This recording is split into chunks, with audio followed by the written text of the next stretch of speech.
That's lame. It has to be my internet because it's snowing. That's lame. Hey, can I get a side of lame sauce with those fries?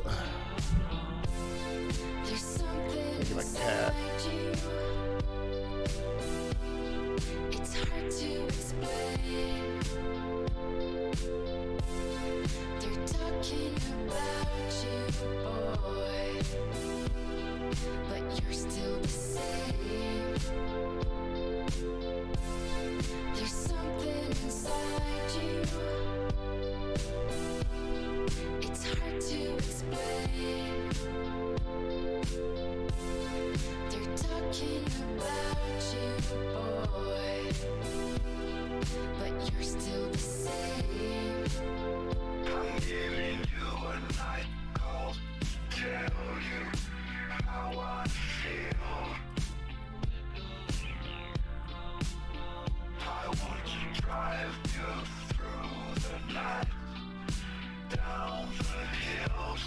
Look at this boy. I gotta tell you something you don't want to hear. Look at this boy. Look at this cat. This fancy cat. He's wearing a bow tie. No fear.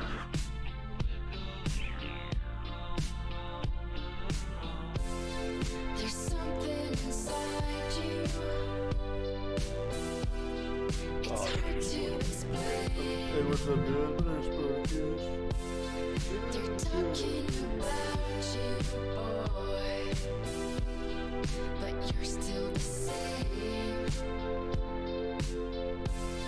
There's something inside you. It's hard to explain. They're talking about you, boy, but you're still the same.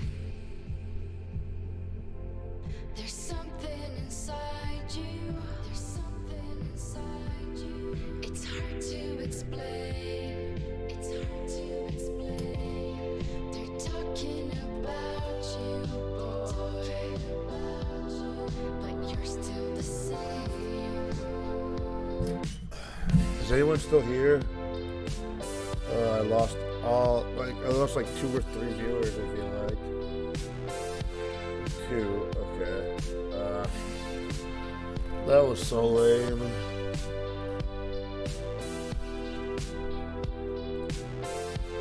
I'm gonna go look and see where it fucking said. Hold on.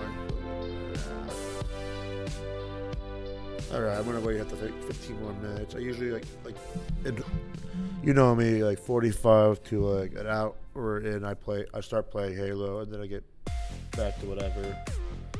I'm gonna go longer because I have no responsibilities today. Besides, probably have to reschedule a therapy appointment.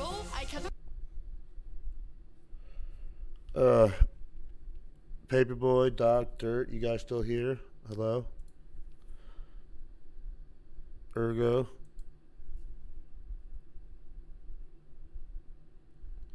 Yeah, good. Thank you, Doc. I really didn't know if anyone was still here because my stream ended. I appreciate it.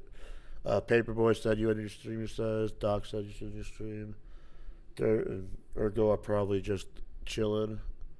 Fuck. Okay, good. Good shit. Good shit. Good shit. You know what day it is, right?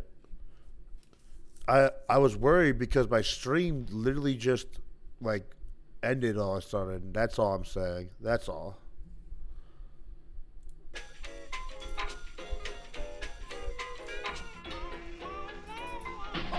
And I have no idea if it's the weather or my computer.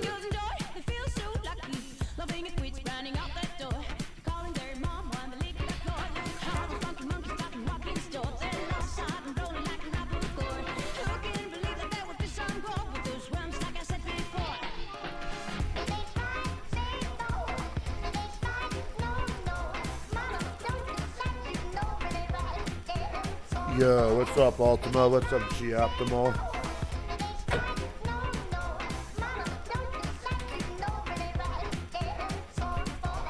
I've been streaming a lot longer than you think, guy. G Optimal, and but a little bit longer than you think. A little bit longer, not a lot.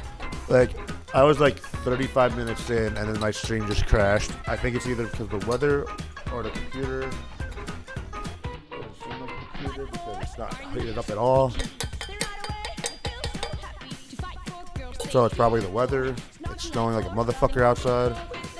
We're getting like an inch to 3 inches, maybe even a little bit more if it picks up, which it might.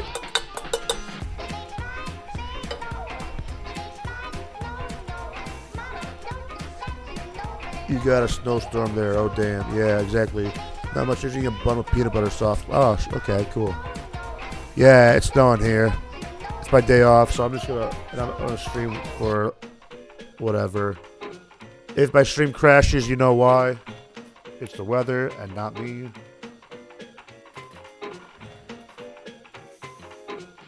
So, yeah, there's a light, not a blizzard, but like I would consider it a light blizzard. It's pretty much shitty to drive in right now.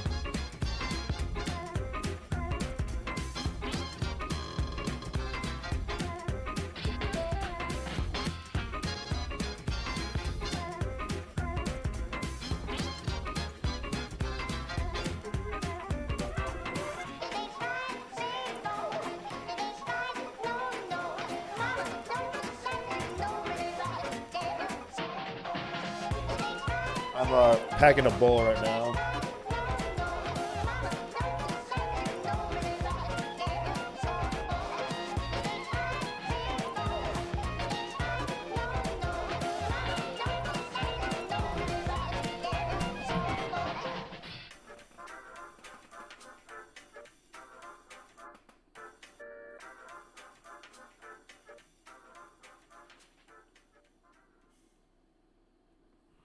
Oh, nice. I'm working. I am working. I haven't smoked yet, but maybe I'll join you. Hey, yeah.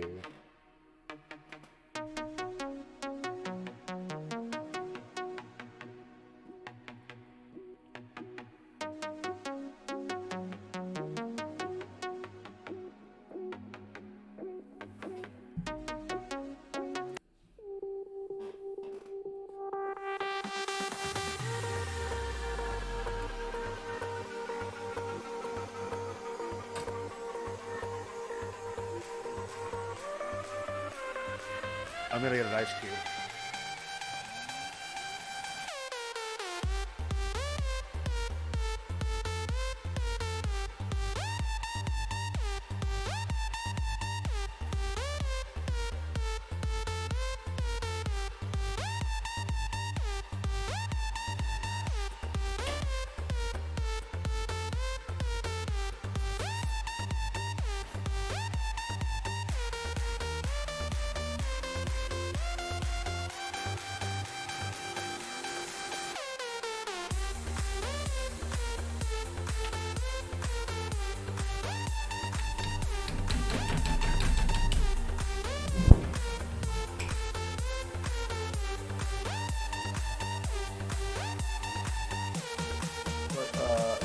What on like poison good. Okay.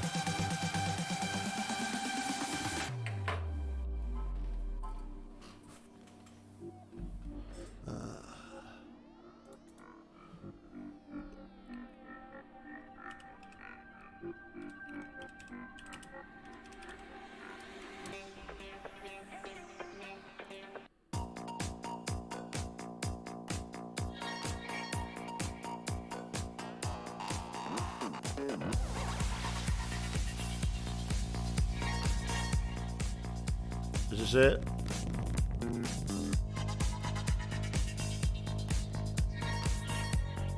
Okay, cool. I think I've heard this song.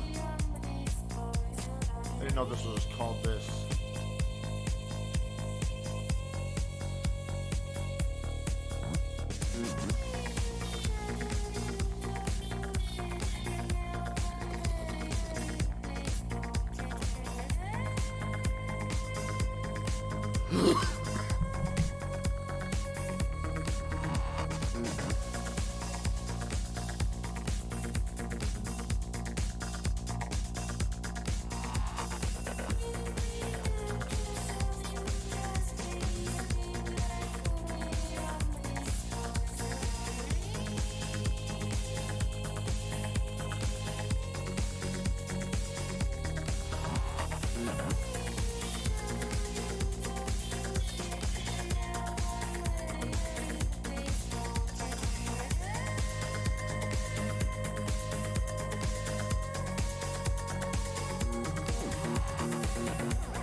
That was a lot more smoke than I thought I would be able to clear. Damn.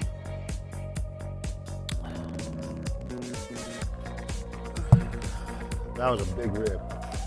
I saw a lot of smoke come out of that one. Jesus Christ. I was just... I didn't puke either. Good shit. Good shit on me.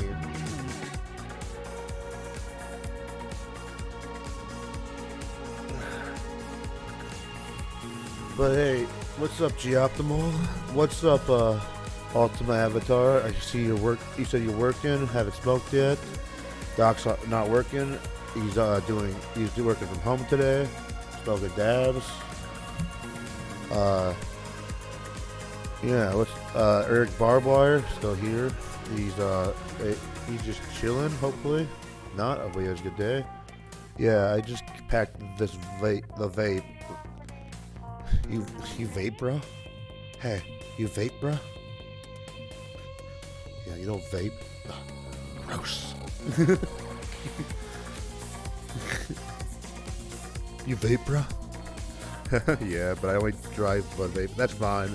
I just like to say, hey, you vape, bro? Dabs and coffee. Nice. I didn't make any coffee.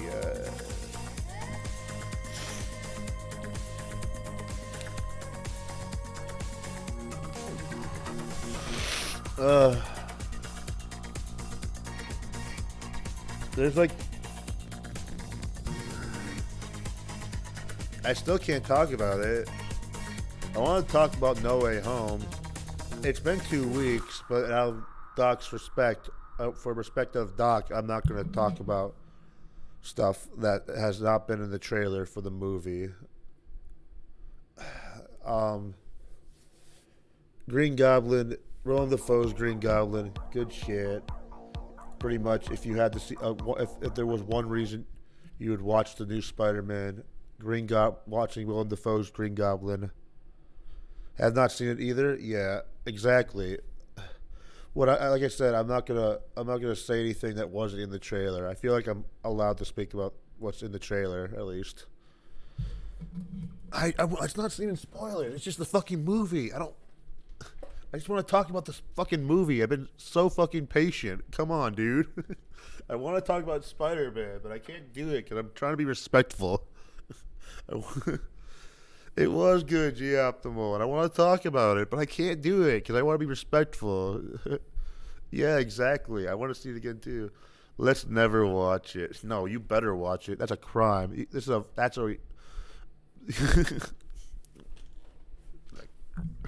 Watching this movie at least once is really, it's like, what are you doing? This movie's good. It's very good.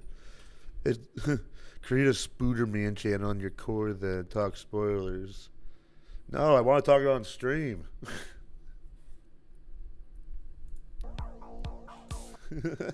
I want to talk it on stream.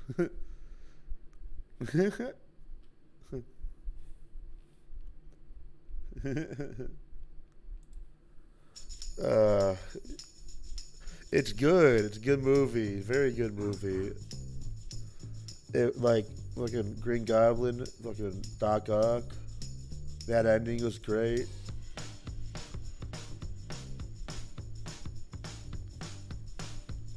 Good shit.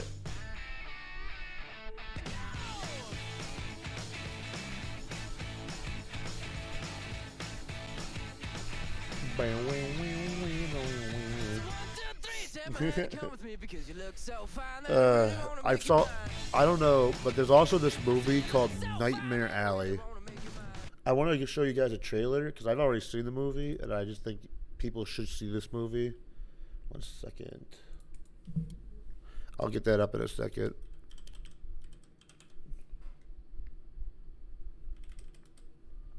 It's the new Guillermo del Toro movie. Guillermo del Toro.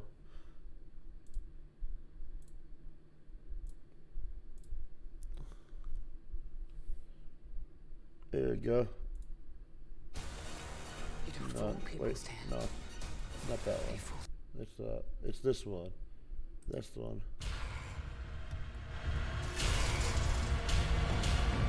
What year are we in?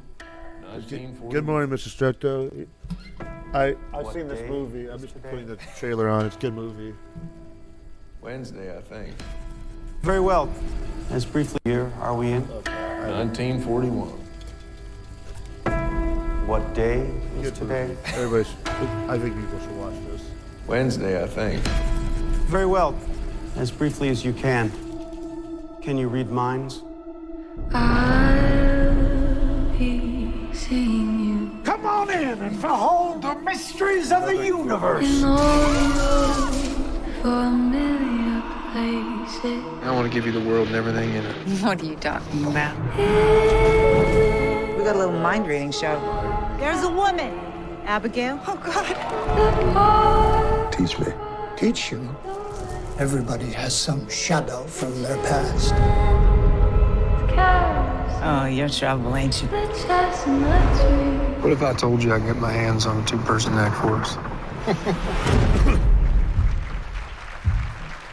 What is the object being held? Pocket watch. Am I correct? Master Stanton, can you kindly name them? What's inside the bag? A small pistol. You're not as hard to read as you think. You run a racket, same as me. If you help me, we can make quite a big dent in this town. You barely know me. Oh, I know you're no good, and I know that, cuz neither am I. This is not a carnival trick. If your foot slips, we both fall.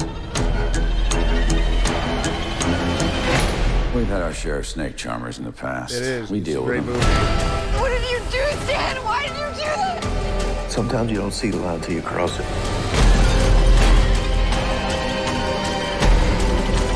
You don't fool people, Stan. They fool themselves.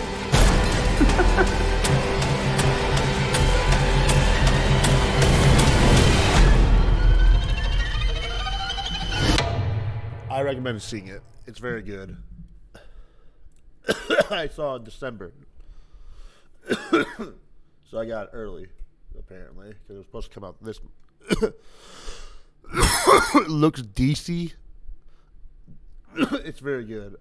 It just shows that Guillermo del Toro can do movies without having creatures in it. I recommend it highly.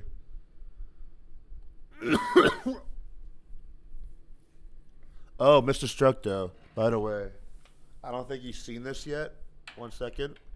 You should look at Spartacus. I want to put it on the chair. Hold on.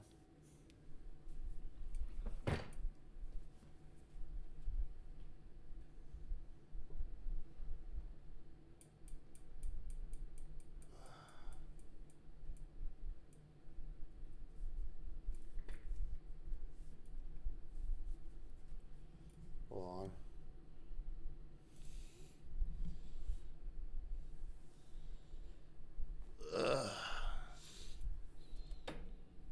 Look at him. He has a bow tie. Look at this guy. Look at his fancy pants.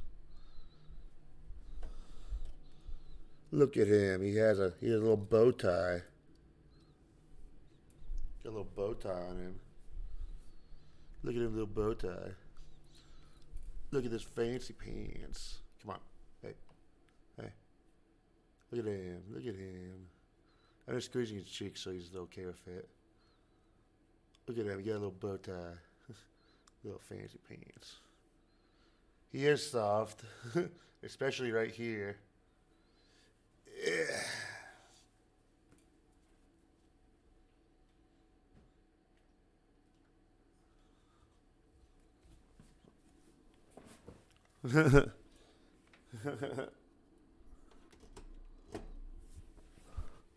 Wait, is that is he did you say that he looks so soft and that's a sad emoji? What the hell? Yeah, he's a good kitty. He is a very good kitty. I've never seen this music video. I'm gonna watch this. Baby, don't play crazy, you're the devil.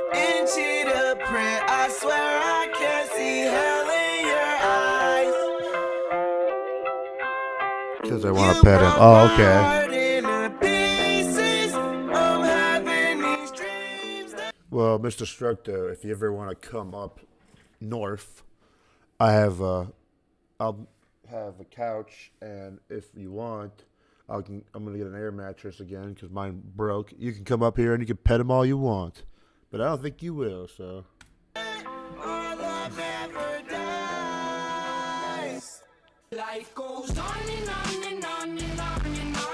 Oh, this is different.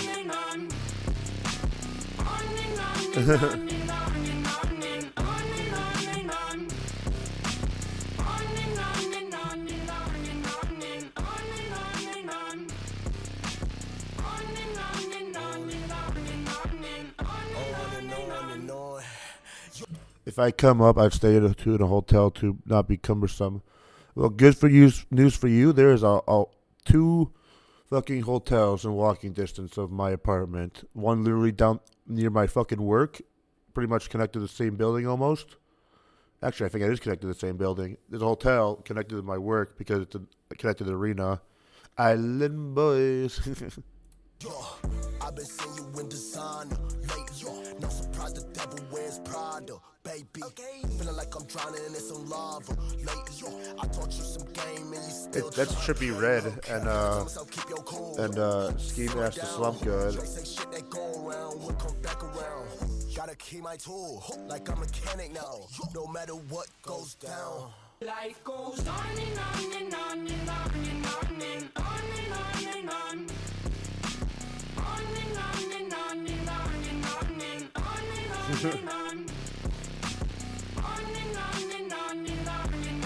They look like they never shot a gun holding it like that. Well, Ski Mask knows what he's fucking doing because he's a former gang member, so he never killed anybody, so he never got any actual. Ski Mask never did a serious felony, so he never went to jail, from what I remember, or prison. He went to jail, not prison.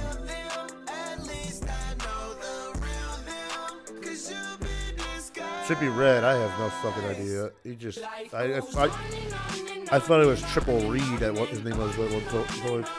I was talking about the Island Boys. Oh, okay. I thought you were talking about Ski Mask the Slump God.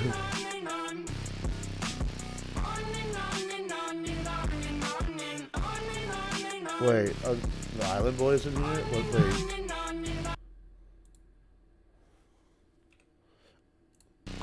Wait, that's the Island Boys? Are those the Island Boys? Are they actually? I don't think those are. Are those the actual Island Boys? Oh my god. Hold on. I don't think that. Oh, they are. Goddamn! I didn't even know. I never even seen. The video I remember seeing them in, they look more tan. That's why I was like, what the fuck? I didn't even notice. Like, they were like in the sun and they were more tan in that fucking video than they were here. So I was just literally like, what the fuck? Yeah, no. They are, they have to be more tan. That's the only way this makes sense that I didn't notice.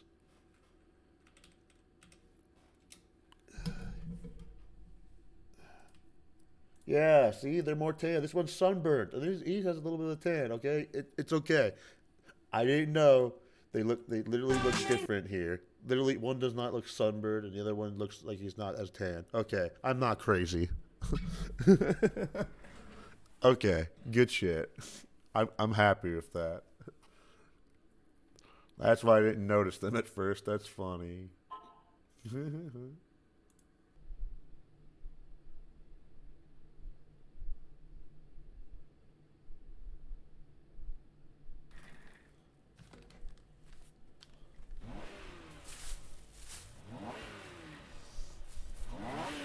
I'm back.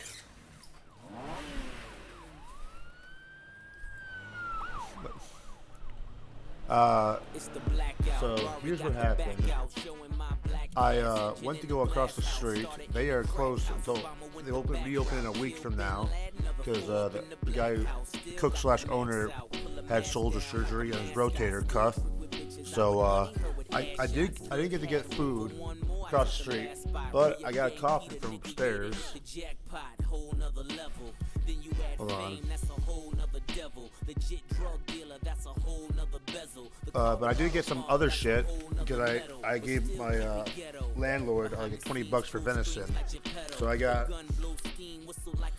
some chops, a steak,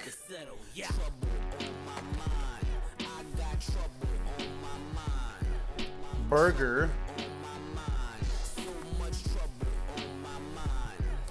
and more burger. Yeah, good shit. I know.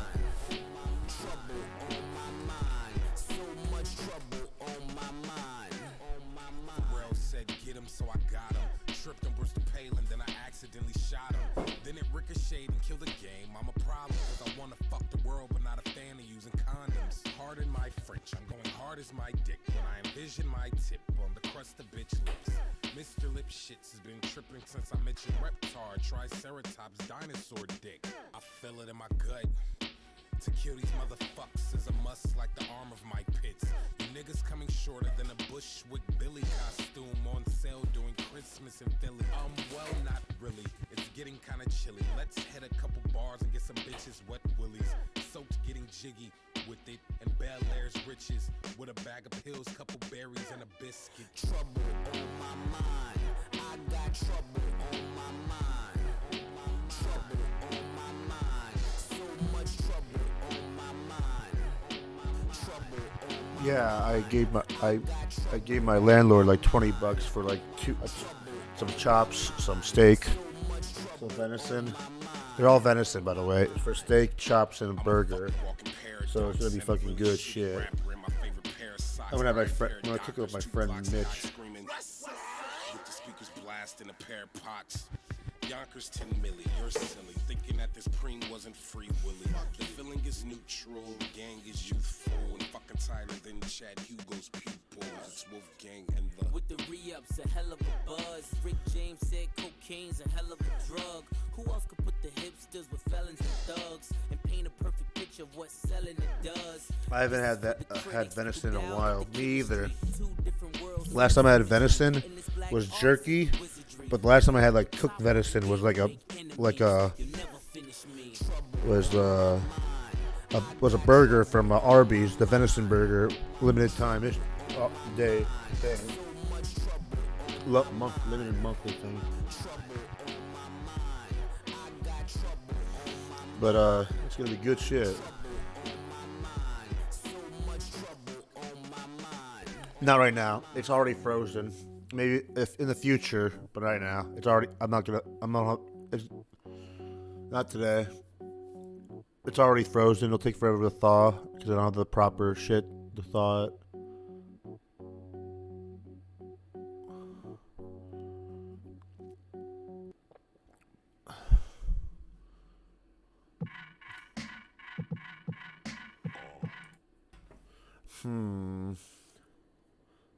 I haven't thought about that. Yeah, I've been working from home since March 2020, so I just go at a good place, and it seems to work.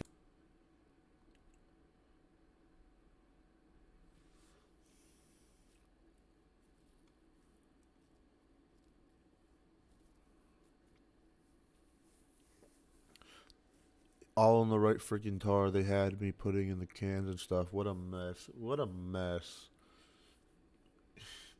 Those bastards. You should write a complaint. Hey, I am owed reparations for my cement golem longs, okay? I am owed 20 billion fucking Canadian dollars. Thank you so much. Hold on, let me take off my shoes. I don't want to do these with my shoes. 20 billion Canadian dollars equals to, I think, like 20 grand in American monies or something, though. Hold on.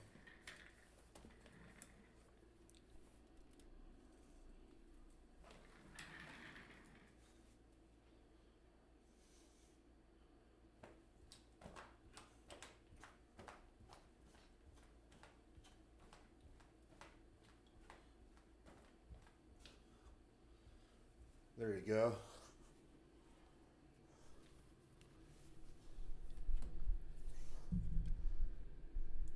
This video is brought to you by Dollar What?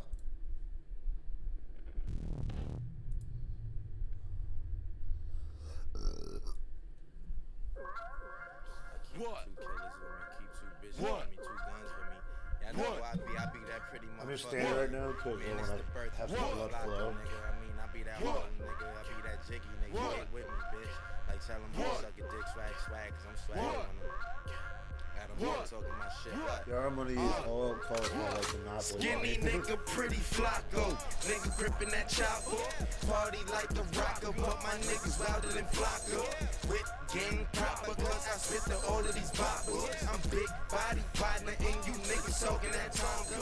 I'm as famous as Mozart. Hoes lock on my go-kart. Get niggas for the go yard. It costs so much, so we go guard. We take yours, nigga Debo. Hoes letting my teeth go. My hair wild, my gold fangs, my eyes red, that's beast mode. New hoes, I keep those. Bad bitch, about a week old. So when it's on to the next hoe, I pray to God that she deep throat. I ain't going back to being broke. Pussy money and free clothes. Can't forget about the weed smoke. Niggas stick to the G code. Coming down, getting dough. Bitches all up in my zone. 35, 44. Niggas know we get the shows. Push 'em in with the kilo. iPhone full of free code. Fucking me, we ain't wild. We crowd surf at the free show. Fucking pretty flocko.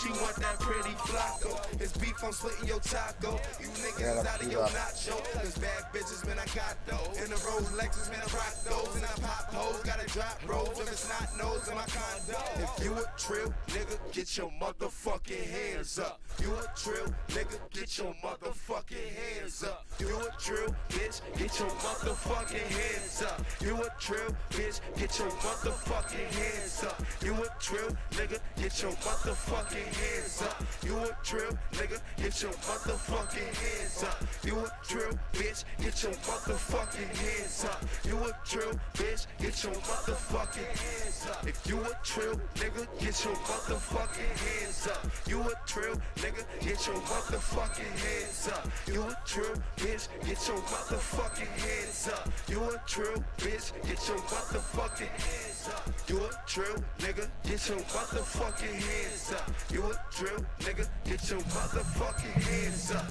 You a trill, bitch, get your motherfucking hands up. You a trill, bitch, get your motherfucking hands up. She fucking pretty flocko. She want that pretty flocko. She fucking pretty flocko. She want that pretty flocko. She fucking pretty flocko. She want that pretty flocko. She fucking pretty flocko. She want that pretty flocko. That's that motherfucking trill shit that I be talking about. Bandana tied like Tupac to the side, nigga. It's that ASAP, like this that trill wave right here, man. Get your surfboards ready, man.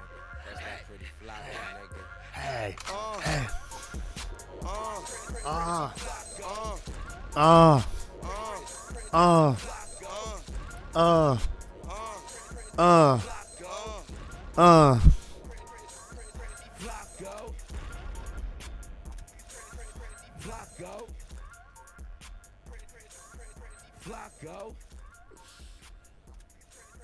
Flocko.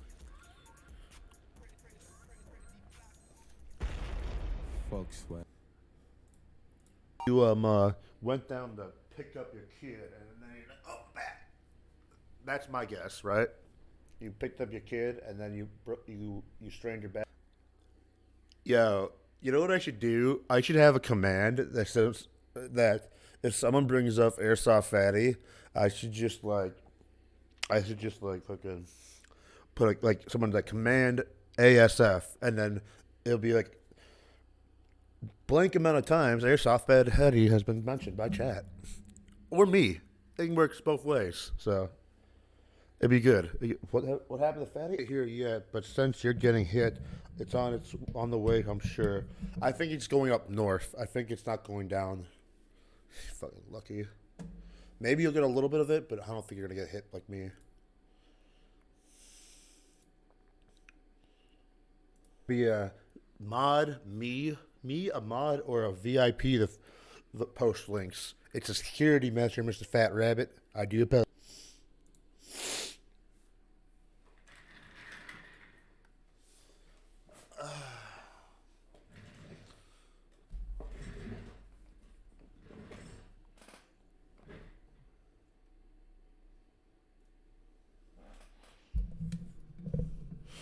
All right, switching up to Halo.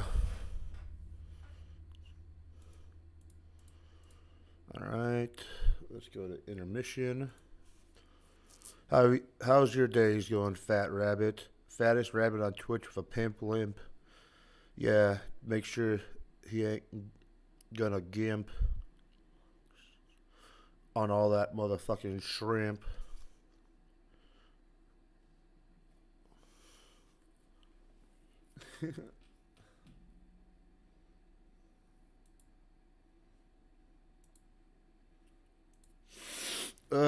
Day is good. Limp is pimp. Oh my god. I must equip. Fat rabbit going into the woods. You know what they say. It's all what it coulds. How you doing, baby? I'm doing great, baby. Put a little gravy on it, Navy SEAL man with a goddamn teal badge. Goddamn clonazepam on this fucking goddamn stand. I don't even know what the fuck I'm saying. But you all are just motherfucking playing. I'm doing good. Thank you for asking, though. Let me switch the category. I want to get that fucking cat stuff sub-goal completed because my dono links are not fucking working. And I feel like I can complete that fucking goal, goddamn sub-goal to it soon.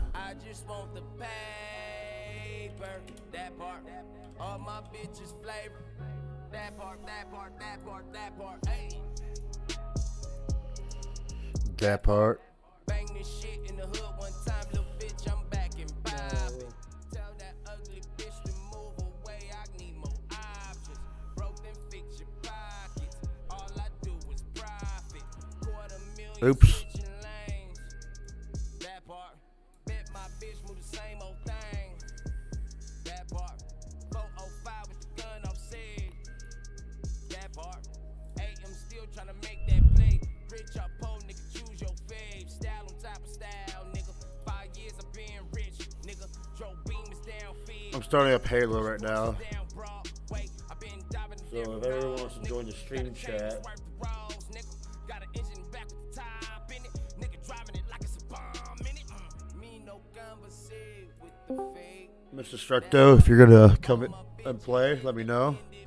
I'm booting up Halo as we speak.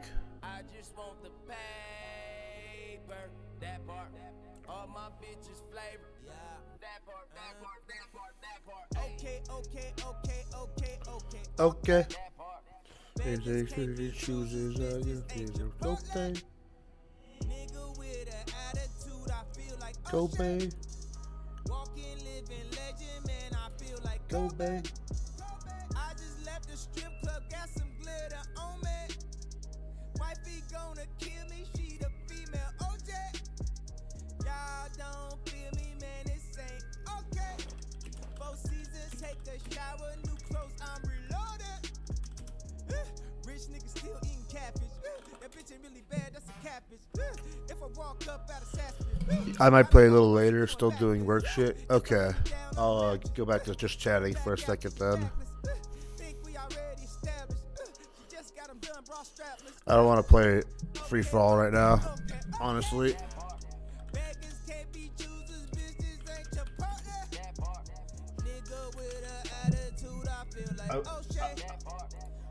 I don't feel like playing Halo by myself right now. I'll wait a little bit longer.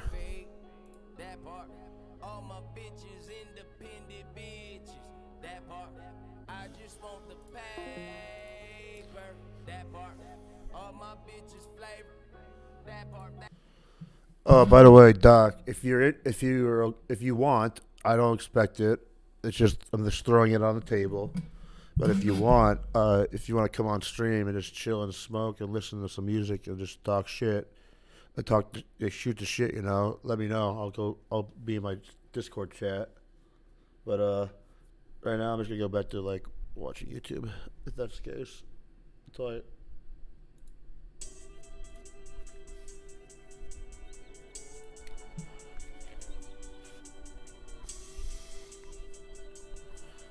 Rock. Money trees. We're up in this hood, bitches. Make sure you get that money, you see.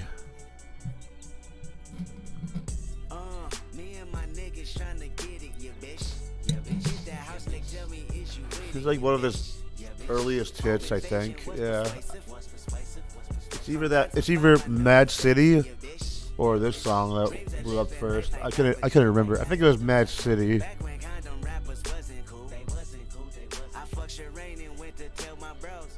I know that Kid in the Mad City is a great album. Kid in the Mad City is a very good album. One of the best of the last decade. I will say the best album of the decade, of last decade, is To Pimp a Butterfly. To Pimp a Butterfly is, I think, the best album that come out last decade. It's the game changer of an album, I feel like.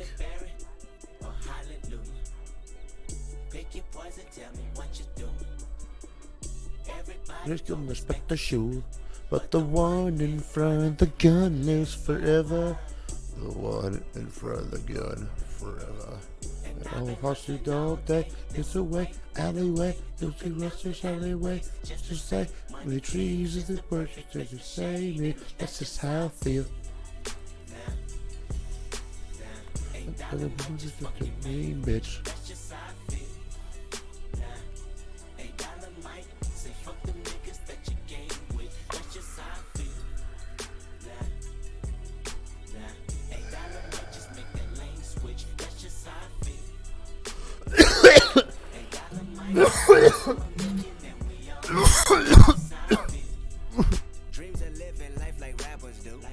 Rappers do.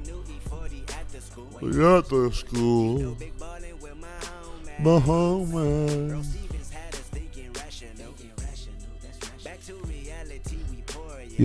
Yeah, bitch.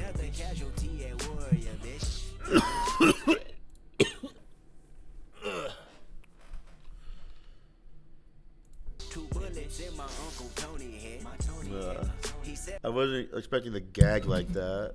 I was expecting a cough. That was weird. I don't like that.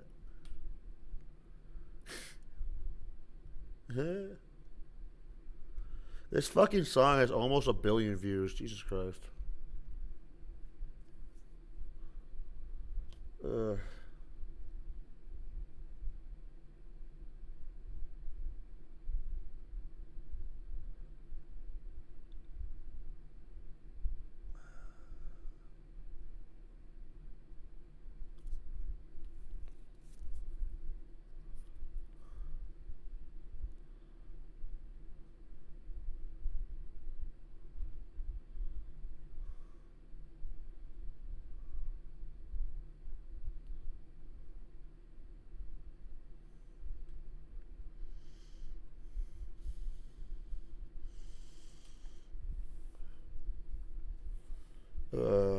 My head is spinning. It's so hot, but outside it's so cold. I feel like if this heat enters that cold, there's gonna be a tornado.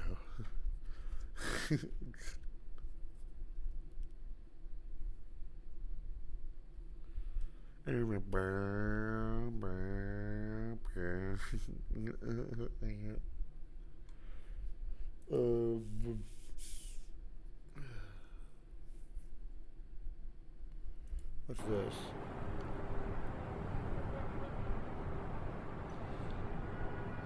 Oh, they just go for the whole state, the whole thing. I don't watch that. So I was just.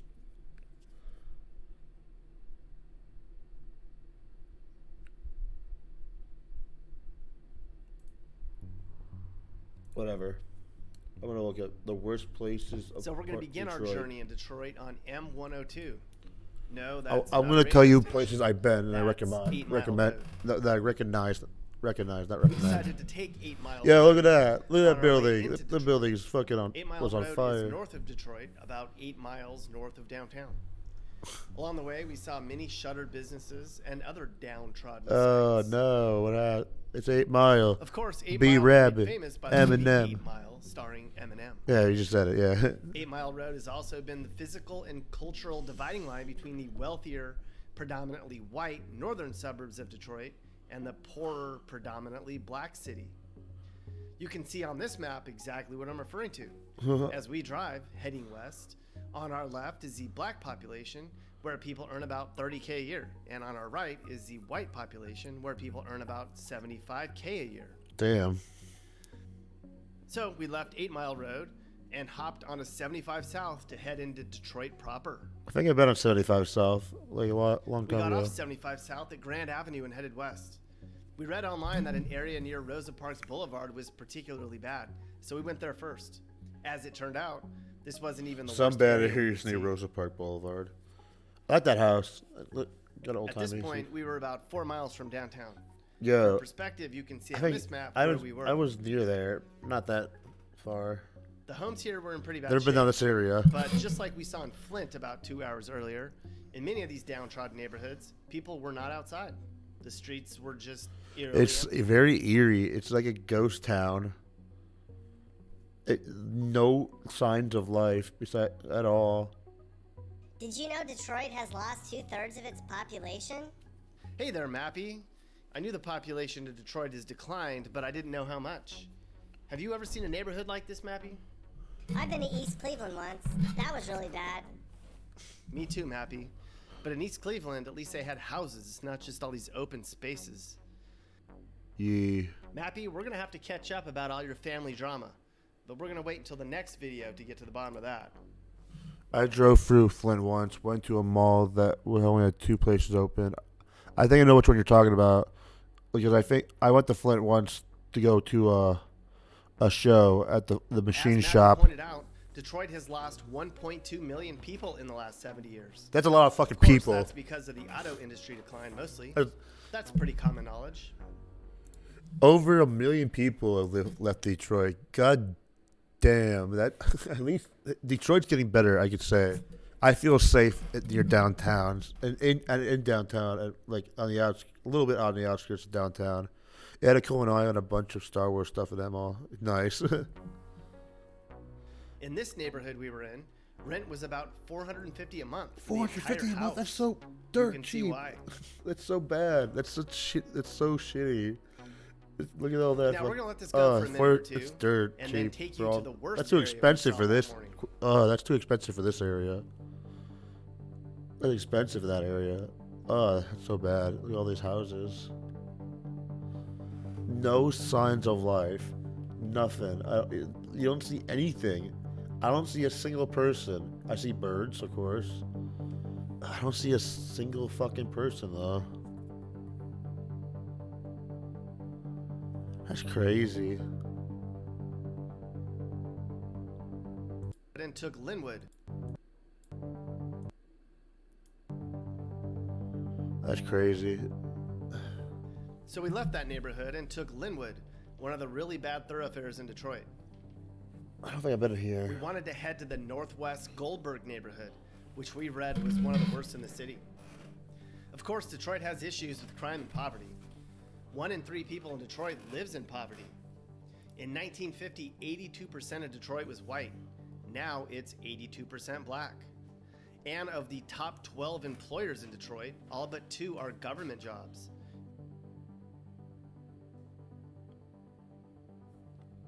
Jamie Watterson. What's up, Jamie? We're looking at course, people the talk worst about a Detroit areas, parts of resurgence. Detroit, While Michigan. the downtown area Look at all those itself is improving hot and dog adding jobs, and pog the dog outlying emotes areas in the like fucking this chat. haven't even been touched. Look at fucking And Jimmy. apparently, there are businesses that want to grow Yeah, in Detroit, gold dogs, but they pog can't dogs, find people who are sad either dogs. motivated or skilled to take those jobs.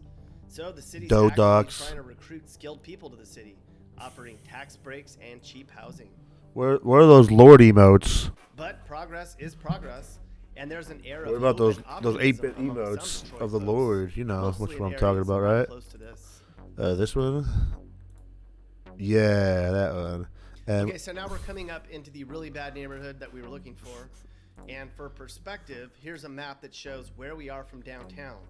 We're even closer to downtown now, and it's really abandoned, as we'll see.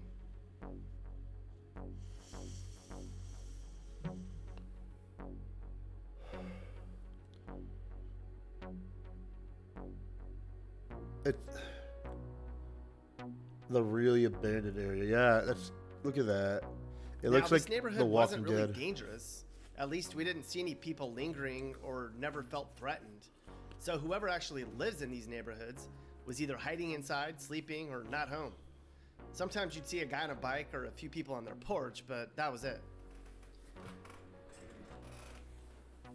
It was just really interesting to see, block after block, where there were large areas where homes were raised, where things were essentially just turning back to nature. It's like an urban prairie. Damn, that's crazy. We need an emo of a few amount. I need to get a Spartacus emo mostly too. gutted or have some sort of fire damage. That's because it's early in the day, buddy, and we can see, and we're driving in a car that looks like an undercover cop car. Wild dog packs roam. Damn, that's crazy. It's all houses mainly, just residential areas. Clippa's Barbershop. Clippa's Barbershop. Oh my god. What's that now? What's that?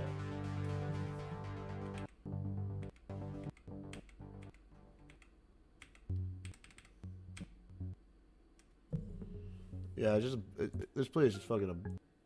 That's crazy. That's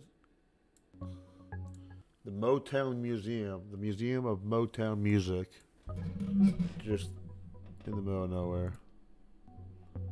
Just crazy, you know.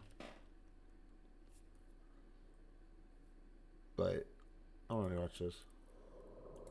It's about a SeaWorld's worst ride. I'll watch this. The Funk Line's interesting. On March 19th, 2015, it was announced that Joel Manby would become the new CEO of SeaWorld Entertainment. Manby was previously the CEO of Hershend Enterprises, the largest family-owned amusement park company in the United States. The charismatic Manby had a proven track record in the theme park industry, and was even somewhat of a public figure after appearing on the CBS reality show Undercover Boss. Manby faced a great challenge when he took the helm at SeaWorld. The corporation's portfolio consisted of 6 parks: Busch Gardens Williamsburg, Busch Gardens Tampa, Sesame Place in Pennsylvania, and 3 SeaWorld branded amusement parks. The original, SeaWorld San Diego, which opened in 1964, SeaWorld Orlando, which opened in 1973, and SeaWorld San Antonio, which opened in 1988. It was no secret why the position of CEO was vacant, as for the past 2 years, SeaWorld had been in crisis mode.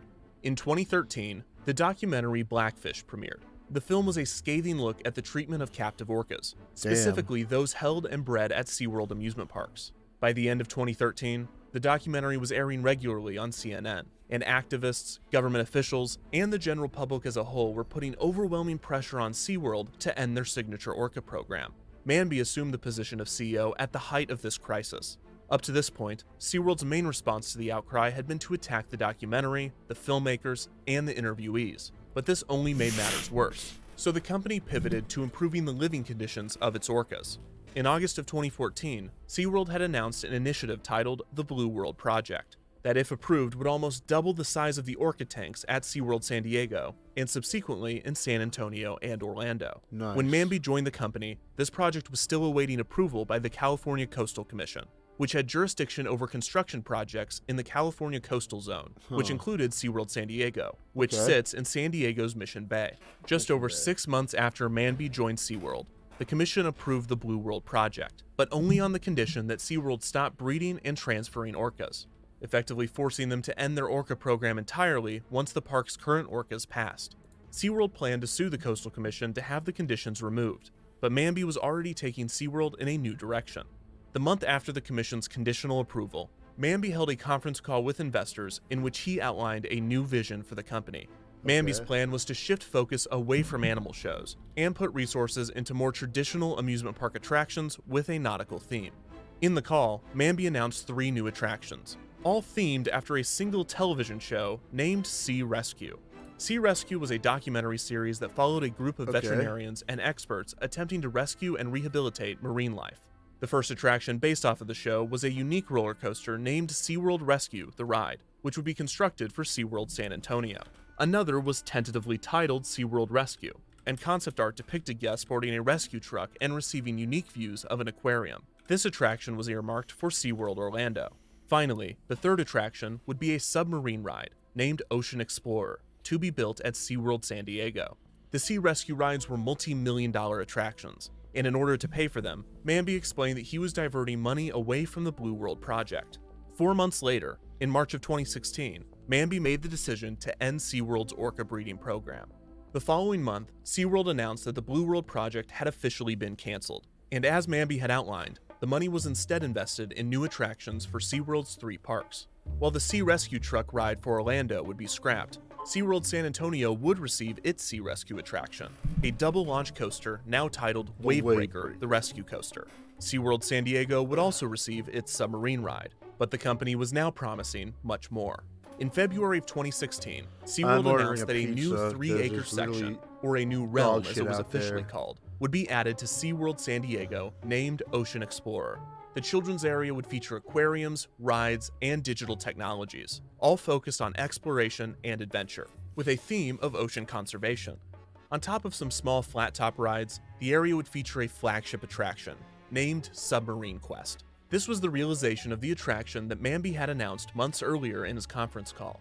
The press release for the ride explained that, quote, guests would be adventurers on a global expedition of scientific exploration, traveling aboard submarines to see ocean explorers' remarkable undersea animals. I'm gonna order Concept art of the area showed some of the marine life children would be able to interact with and torment incessantly with new creative glass placement.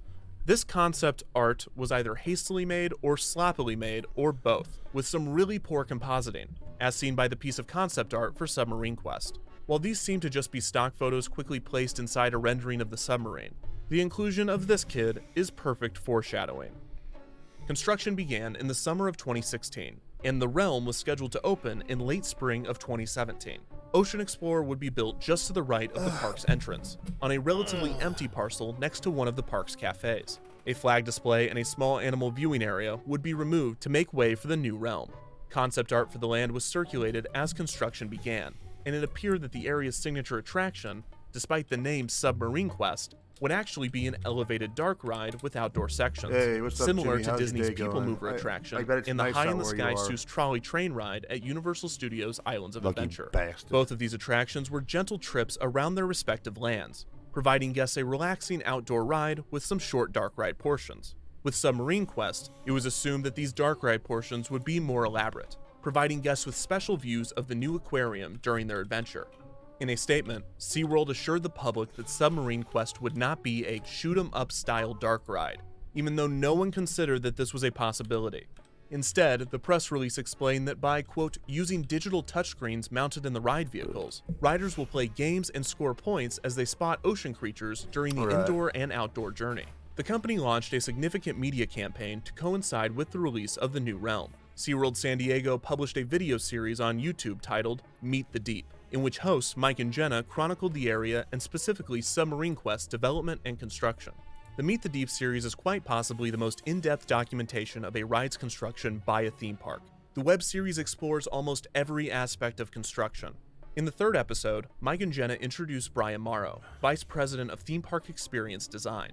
Brian shows off the model ride vehicle for Submarine Quest and explains the interactive elements that were being installed in the ride, noting the touchscreen game that would be the attraction's signature feature. Days after this Meet the Deep episode was published, the final ride vehicle model was revealed at the International Association of Amusement Parks and Attractions Expo in 2016, and it was revealed in epic fashion.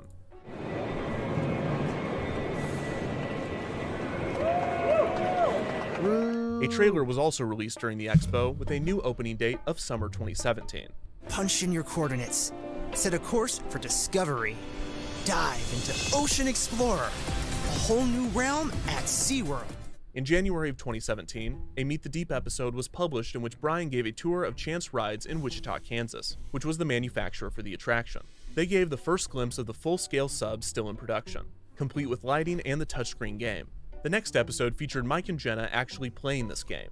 It was explained that the in-ride game would feature difficulty resistance, so that it was challenging for players of all ages. It was also revealed that there would be different levels of awards depending on how well the riders played. Also during this time, SeaWorld announced that a new roller coaster named Electric Eel would debut at SeaWorld San Diego in 2018. This coaster would be part of a Phase 2 expansion to the Ocean Explorer realm. Throughout the spring of 2017, as construction crews were putting the finishing touches on the new land, Meet the Deep walked the site multiple times.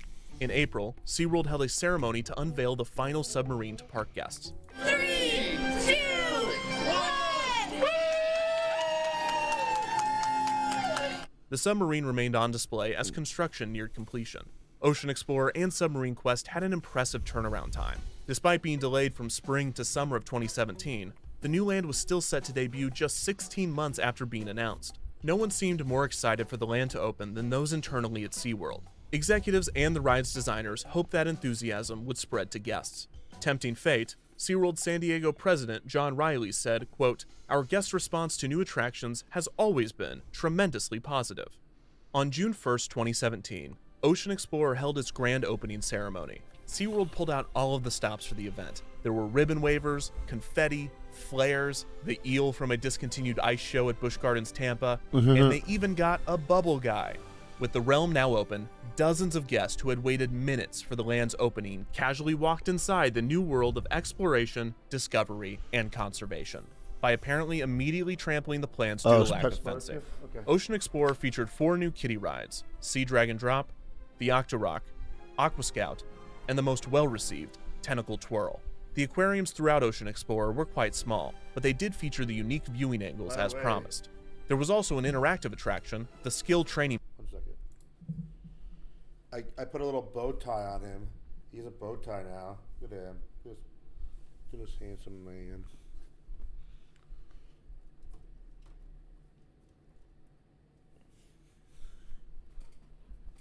Hey, it's okay.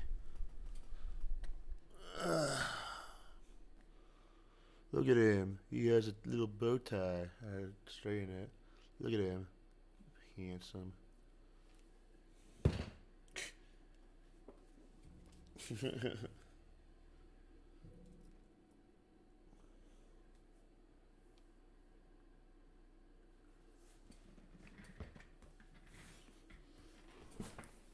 There you go.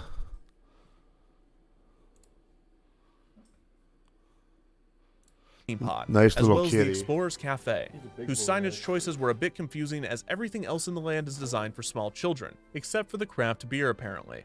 The signature attraction was of course Submarine Quest. The ride vehicles could be seen as guests entered the land, making their way around the ride track. After hearing a year's worth of press describing the ride as an immersive and interactive experience, many guests were excited and curious about what the ride had in store. Guests entered the attraction through the outdoor queue, with television screens featuring a host named Sub-Commander Sparks giving the ride's safety spiel, and introducing his companion, Link, the ride's star and the land's mascot. That's Link, the ROV. Remotely operated vehicle of exploration and research. He's a good kitty. Supercomputer of the sea. Just Link will do.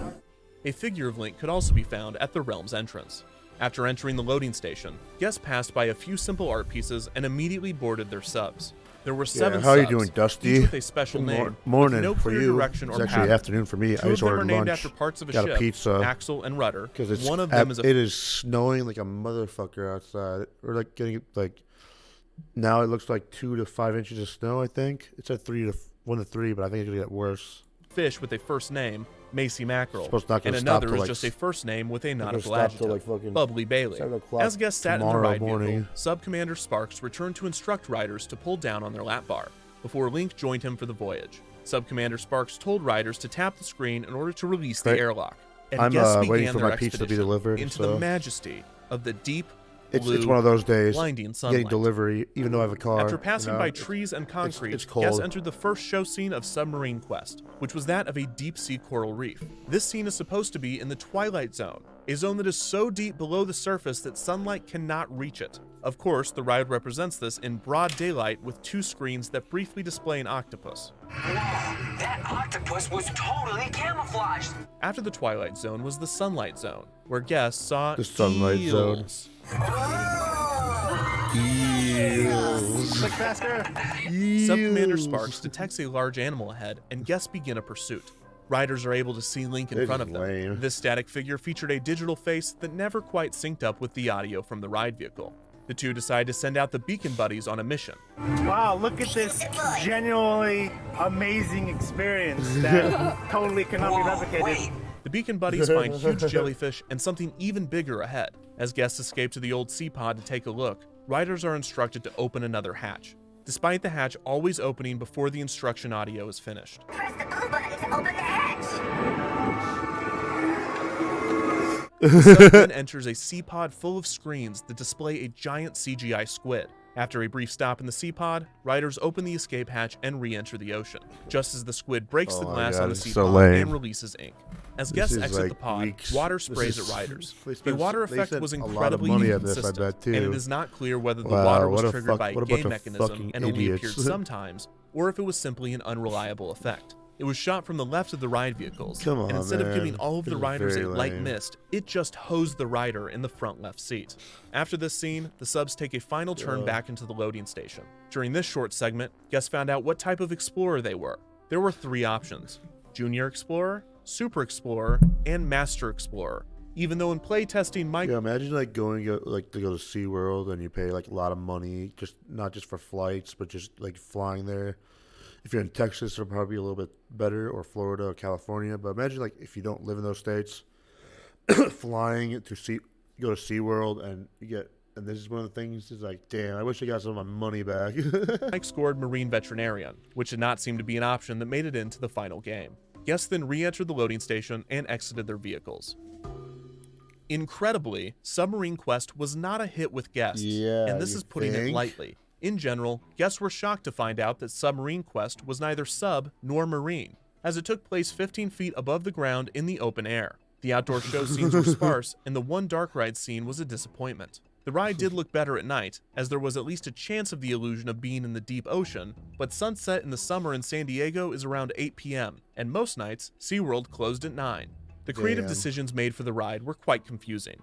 Many guests speculated that the ride had its budget cut late in development, which could be possible, but concept art for the land did display the ride almost exactly as it was built. Supposedly, the initial plans called for the ride track to be longer and mostly enclosed in a tube. However, it seemed that a significant portion of the budget was put into research and development for the unique ride vehicle rather than putting that money towards show scenes. The designers clearly took a lot of pride in their work, and it seems as though this part of the experience was built more or less from the ground up, which is theoretically impressive. However, in practice, all that is noticeable is the inherent and consistent flaws in the mechanics of the game, most obvious in the confusion during the Beacon Buddies section, which was present all the way back during playtesting. Tap the screen to deploy the Beacon Buddies. Other criticisms included the screens being difficult to see in the sunlight and that the voice of Link was obnoxious.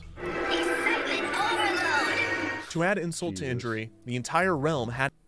That's lame. That's very lame. I can't believe they did. This is interesting. There's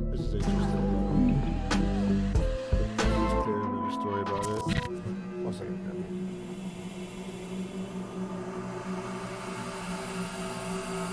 What's up, guys? My name is Jake, and welcome to Abandoned, episode 60. When I was driving down to New Orleans to shoot my feature documentary, I stopped for a night in Memphis, Tennessee. We had a nice time, but just down the road from our hotel was probably the most insane-looking retail store I have ever seen. That being the Bass Pro Shops at the Pyramid. So of course I had to check it out before we left town, and the entire time I was there, I just couldn't understand how this thing got built. Because of course Bass Pro Shop didn't build it. So join me today as I figure out how this unbelievable monument became a reality, and the ultimate downfall of a very ambitious project. This is the Great American Pyramid, otherwise known as the Memphis Pyramid. It all began in the mid-1950s when a local artist envisioned a trio of massive steel pyramids alongside the Mississippi River. This was merely an ambitious dream at that point, but it was so strange and so captivating that the idea would be resurrected over 30 years later with his son, John Brent Hart.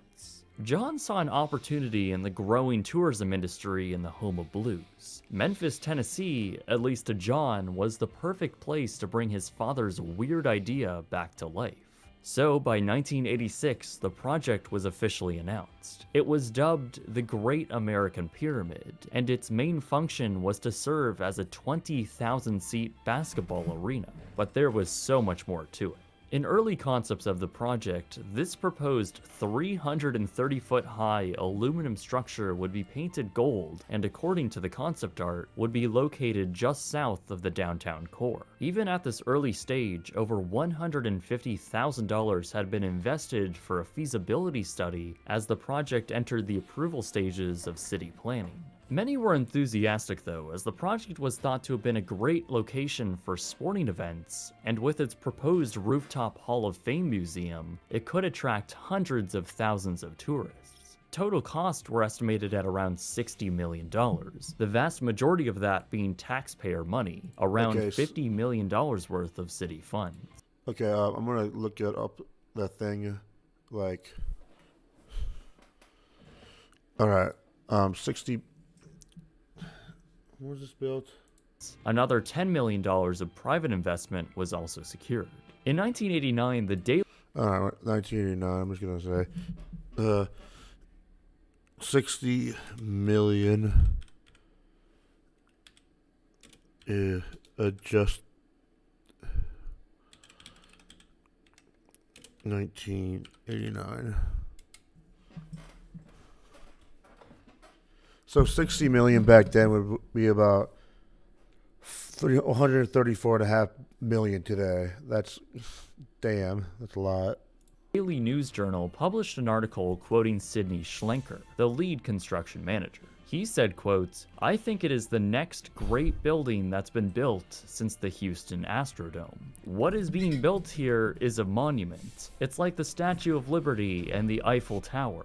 Disney and MGM just built a park themed to movies and television. This one will be themed to music and will be a similar operation." So obviously optimism was pretty high among the people dealing with the project. 5,000 years ago, the world trembled before the might of Cheops' pyramid. Soon there will be another occasion for awe. Soon mankind will be dazzled by a new wonder of the world. From the banks of the Mississippi, across the oceans and continents, and up to the heavens, a vibrant message will ring out. Feel the power of the Great American Pyramid. And with that, everything was ready to go, and construction began in September of 1989. After a very theatrical groundbreaking ceremony, construction continued into the new decade and was completed in November of 1991. The owners saw this as a pretty strong start despite the accidental flooding in the basement. The stadium portion seemed to have been working just fine. But then again, that's all that was built. By opening day, there was over 150,000 square feet of undeveloped space within the Memphis Pyramid. This was for the promised music museum, Hard Rock Cafe, and observation deck. And those were just within the structure itself, as a music theme park of sorts was planned for the adjacent Mud Island. Sidney Schlenker claimed another $50 million in what was apparently private capital would have to go into the construction project to finish these important projects. However, in June, before the grand opening, he was fired and his management company filed for bankruptcy as they were in $16 million worth of debt. Despite this, the owners began looking for tenants to fill the vacant space as progress was made getting the stadium filled regularly. Gotcha. Over the next decade, the venue was fairly successful, hosting 12 seasons of basketball, the first and second rounds of the NCAA, and was home to the University of Memphis's Tigers. It was the area's main stadium and saw notable players like Michael Jordan and Kobe Bryant. But also a number of concerts were held at the pyramid with performances from huge artists like Billy Joel, Metallica, Guns N' Roses, Pearl Jam, Bob Dylan, and many, many more. The Memphis Pyramid also played host to the iconic fight between Lennox Lewis and Mike Tyson, an event that brought famous people from all over the world to Memphis and the very unique venue it took place in, arguably making that event the most iconic in Memphis's history. Despite all of this notoriety, though, there were looming issues with the stadium.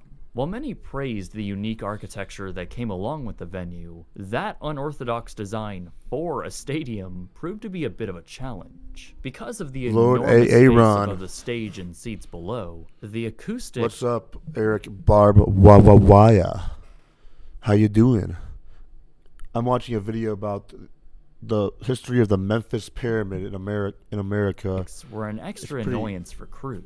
Pretty for interesting players shit. in the NBA, the intimidating scale of the wide open space above gave the pyramid the nickname the Tomb of Doom. Good shit. Additionally, I'm locals good in too. the area were rather underwhelmed with the end product. Remember the Great American Pyramid that was being touted as the next wonder of the world? A Disney-level attraction that would become the new iconic symbol for the Midwest? Next week. Well, general enthusiasm on the massive project quickly fell apart as people began realizing that the taxpayer money helped fund the construction of a massive steel pyramid in the middle of Memphis, Tennessee. Ready to be delivered. The tourism aspect of the pyramid never got off the ground and essentially sat vacant and abandoned through this whole time. By the early 2000s, the city of Memphis was looking to lure a professional NBA team back to their city, and more specifically into the pyramid as their home stadium. The Grizzlies were the main focus, and the city secured a 3-year contract with them, while another $250 million arena was being built a mile south of the pyramid. Around $7 million was spent on updating the decade-old event space, getting it ready for a major NBA team to play in. The excitement for this, however, soon plummeted, as once the team started playing there, the facility began losing money. By 2002, it was reported that the Memphis Pyramid lost around $200,000, mainly because in the agreement with the city, the Grizzlies kept all the ticket sales. So just on rent alone from the team, it wasn't enough to outweigh the losses, especially after a notable decrease of events were held within the building. By September, the new stadium opened as the FedEx Forum, and the Grizzlies moved to it as planned. This now meant the Memphis Pyramid was without any regular tenants and had been losing money at an alarming rate. By now, the city had been debating on whether or not they should just close it down entirely. City council members argued the facility would cost them over $1.6 million if it were to stay open. Others suggested a committee should look into alternative uses for the space, and ultimately the vote came down to a tie. This topic was very contentious, but ultimately the city voted to keep it open. However, with a larger, modern stadium literally a few blocks down, a non-compete clause meant that the amount of This is about the video about the Memphis Pyramid in Memphis, Tennessee. It's pretty dope. Events held at the pyramid would be limited. By the mid-2000s, the Memphis Pyramid was just used a few times out of the year, eventually hosting its final event on February 3rd, 2007 Bass with Pro Bob Shop Seger. now. This was the official send-off. Immediately after, the building was shuttered and abandoned indefinitely. The interior was maintained as best as it could be, as the city began seeking out other development opportunities, one of which was from a rather odd potential buyer. That being Bass Pro Shops, an outdoor retail You should chain sit on that is it. best known for their ultra-themed Yeah, you should watch this. They You should- officially you should see unveiled their this. intentions to lease out the property and turn it into a mega retail store mixed with other entertainment Watch, activities. They stated that over $75 million would be invested to make their crazy idea a reality. But talks were still ongoing with the city on the specifics of the deal. Progress was slow, and during this, the Memphis Pyramid continued to sit disused and abandoned. The exterior of the weathered structure appeared unmaintained, with crumbling concrete and foliage breaking through the cement entranceways. Clearly the building was in a limbo state, yet still a pretty eye-catching landmark to anyone who isn't used to a massive, abandoned steel pyramid in the middle of their city. As if this... I'll be back a little bit later. I have to make some calls. I won't be. It'll be like back around like 2 or 3.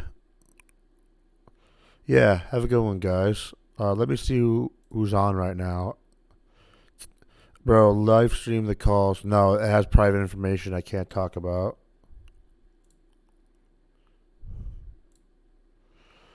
So let's give it to, yeah, I know, Eric. I'll be back, though. Let's give it to Modi 201. Why not? Fuck. Raid.